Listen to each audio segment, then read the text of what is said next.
Alright guys, here we are, another day. It is actually just after the Speedrun Drift event. Went out there, watched a lot of my friends run, watched Dan run, which is good. Everybody had fun, rode in a couple cars. Really makes me wish I had this thing done so I could drove with them. But not quite there yet. All I've done, since you guys saw it, I made the front brake lines, bled the clutch, bled the brakes, put the wheels on it. Just so I could get the back of the car down, so now the radiator's the highest spot.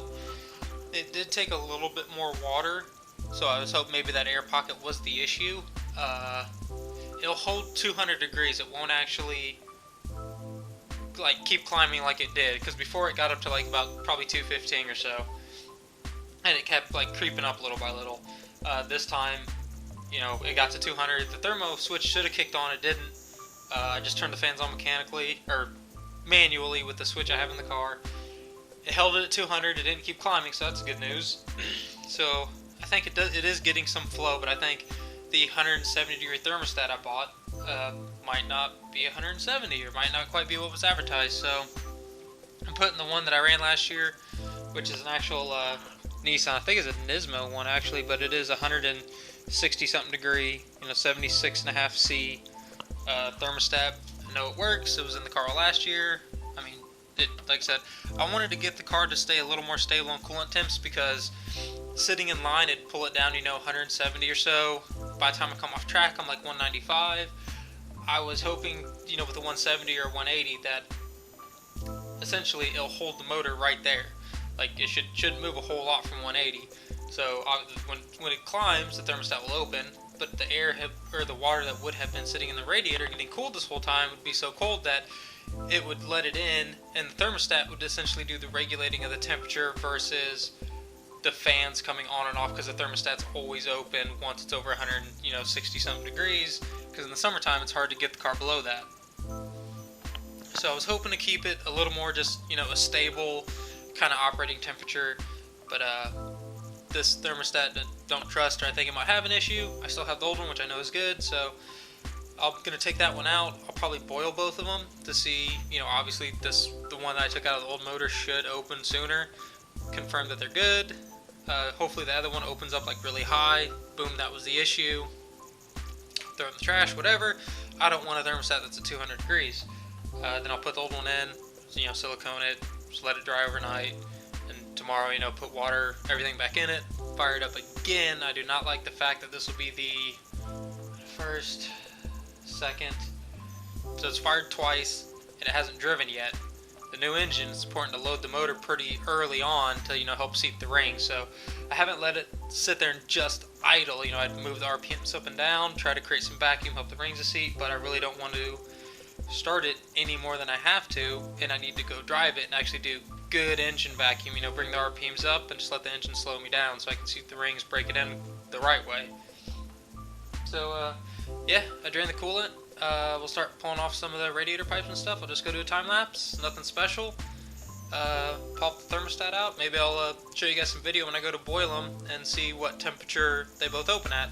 And then we'll throw it all back together and cross our fingers, sometime later this week that was the issue. There we go. Let's get to work.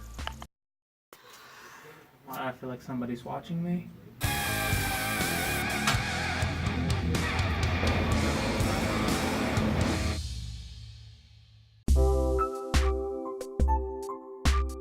Here we are. Made a complete mess underneath the car. Turns out even if you drain the radiator and everything else, there might still be water hiding behind the thermostat itself. Good to know. But so this is the thermostat. This was the brand new one. It's supposed to be 170 degrees. It's a Moto Rad thermostat. Everything looks fine. The little jiggle valve for bleeding out air pockets was, vertical where it's supposed to be. Look at the Nissan one. The first thing I will notice, just taking a closer look, is that the opening in the center of the Nissan one's a lot bigger than the Moto Rad guy.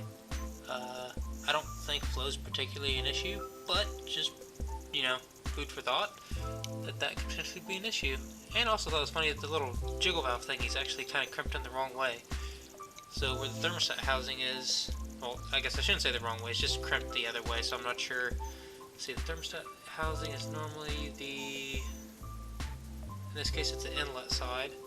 But if air was trapped in the motor, I don't know, I'm just overthinking this. Anyway, jiggle valve is clamped on the other way. The opening in the center is definitely bigger on the Nissan than it is on the Moto Rad guy, but we're gonna boil both of these and see when they open. I definitely expect the Nissan one to open a lot earlier than this guy, but I think I have a thermostat that should read up to 200 or so. Not a thermostat, a thermometer that should read up to 200 or so. So I'll put that in there once I see it, start to move, and we'll see what kind of temperature it is as far as the thermostat opening up. So we'll just fast forward and I'll show you what I got when stuff's boiling on the stove. Here we go.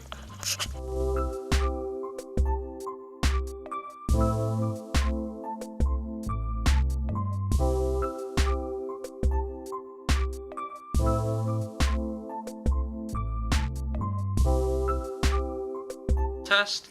First, at the end, found out the gauge I was using was actually off about 10 degrees or so. So if you watch it back, I think the Moto Rad thermostat started to open like 185, 190, which would have been 195, 200, which is where I couldn't get the car lower than that, which is, in my opinion, just a little bit too hot. This one opened right around 160 or so. My opinion, a little too cold. 180 is what I want. I mean, 180 is like, that's where I would like the engine to stay at, and to have the thermostat just take care of it. The fans can come on and off as they need. If I'm in line in a drift event, I'd leave the fans on the whole time so the water in the radiator is ice cold. I don't want the motor cold, I just want the radiator cold. So when it does get hot and the thermostat opens, the water's had a lot of time to cool down, can just help it maintain its temperature. I don't like the fact the motor kind of goes up and down a little bit pending the fans, whether I'm sitting in line, whether I'm on the track. I would like it to just hold steady, in a perfect world. But for now, we're just gonna run to the Nissan thermostat. I'd rather be 160 than 200, so we'll throw this thing in, and I don't know, maybe I'll look for a 180 or something down the line. But for now, we're just gonna throw this guy in. Cross our fingers. I'll get it, I'll bolt it back up, get the RTV on it, and between now and tomorrow when I get off work, be almost 24 hours, long enough for the gray RTV to set up, dry, all that stuff. So tomorrow when I get home, I can fill it back up with coolant and water, fire it up, let it bleed itself there for a minute, make sure. Hopefully I can figure out why the thermostat, why the thermo switch isn't coming on when it's supposed to. I should have boiled that, actually, now I'm thinking about it. Might take that out and do that. Just gotta figure out how it would clamp something onto the body and something onto the pin, boil it, and then watch when it actually makes connectivity. Because I know the wire trips the wire that goes to the thermal switch does trip the fans. It does turn the fans on. So I know when that's all good. So essentially, like, the thermal switch is good or the thermal switch is bad. I don't know which. But I think we might test that next. If not, I do have a spare thermal switch. I'm not sure where I put it, but I know I have a spare somewhere. But for now, let's go back to the time lapse, and you'll see me put the old thermostat back in the car. So here we go.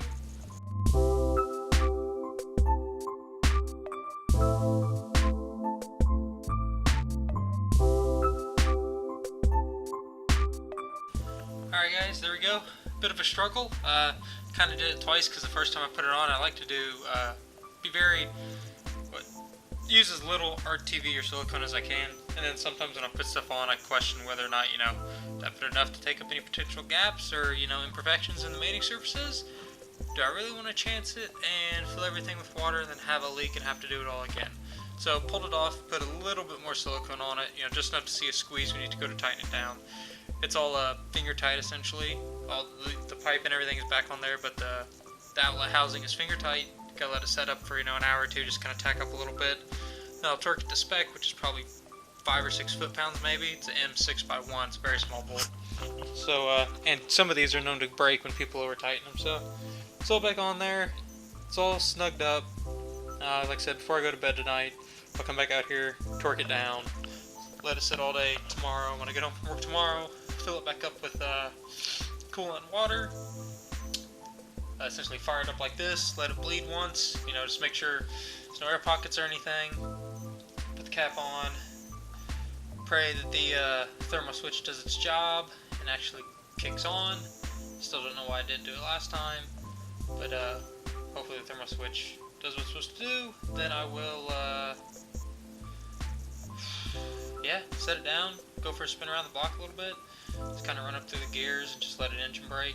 So I might hook up the laptop. It's still got the same exact timing I ran on just 93 pump gas, stock motor, stock compression. I'm not going to get into boost at all, but I might pull like 2 degrees pretty much across the whole map except for very minimal load, very high vacuum areas and the idling area. But like just the, kind of loading up when you go to take off, any kind of acceleration, all those I'll probably pull like 2 degrees or so just to be safe. Although after talking to Chris, the guy that does a lot of tuning, he doesn't think it would be any issue really, but just to be on the safe side, pump gas 93, and this is 93 from, a few months ago when I parked the car. I really don't want to fill it up on 93 because I'm going to change over to 85 pretty much as soon as I drive around one time, just to make sure it kind of drives around a little bit. And when I get back, I'll disconnect fuel line, empty out the tank, put 85 in there, slap the old E85 tune back on it, which should be really close, and we'll start messing around with that. So potentially I might drive this down to the event, the 2-day event. I'll drive it to the event, but I probably won't drift at the event. I mean, for me to trust the car, I need to have miles on it. I need to, just drive it, not have any issues, not have any little things pop up. Put some miles on it, jack it back up, check all the bolts, everything's good. Okay, now we can start, going to events and, sliding the car around a little bit. So, for now, fingers crossed later this week, or fingers crossed tomorrow, I put water in it, it starts up, it, thermostat opens, 160, 170, no cooling issues. Cross fingers one more time, thermo switch works, all that's good, then yeah, we'll set her down and we'll go for our first drive. So, hopefully the next video, at least be going around the block. So, till then, see you guys later.